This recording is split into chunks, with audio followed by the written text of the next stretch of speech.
It's another trick when bleeding your brakes. So if you ever run into a problem, if you're a mobile mechanic or any kind of mechanic, you're gonna run into this problem. I don't care who the fuck you with, you're gonna run into this problem. So my bleeder screw broke. So I had to take the whole caliper off. But this is the trick you can do if your bleeder screw broke, or if you can't even get it off at that.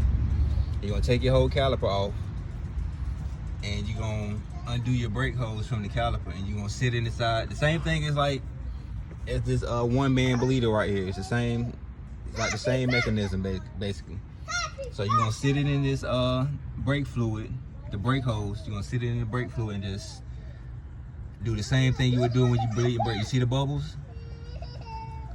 So what you would do is just go in the car and press the brakes.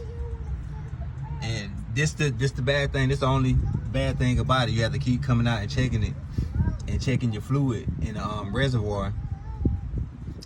But what you want this to do is you want it to basically rise. You want this level. You want this level right here to rise. Oh shit! You don't want to do that. You don't want to.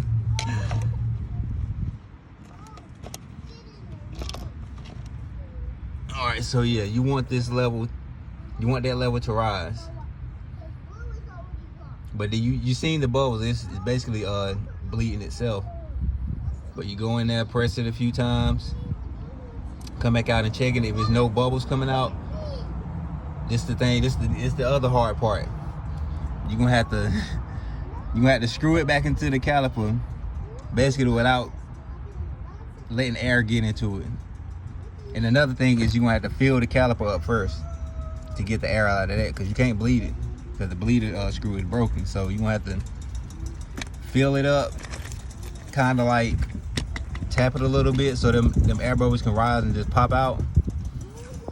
Yeah, so you're just gonna pour brake fluid in there, tap it a couple times, let the bubbles come out, do it until it just start running over.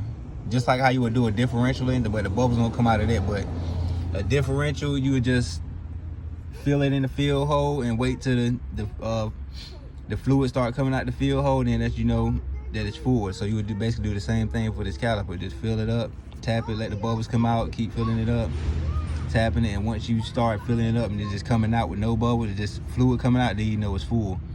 Then you just go to your next step, and that's screwing that brake hose back onto the caliper, which is going to be a tough job without trying to get air into it. Well, too much air. You probably will get a few air bubbles in it, but that's what we got to do right now, because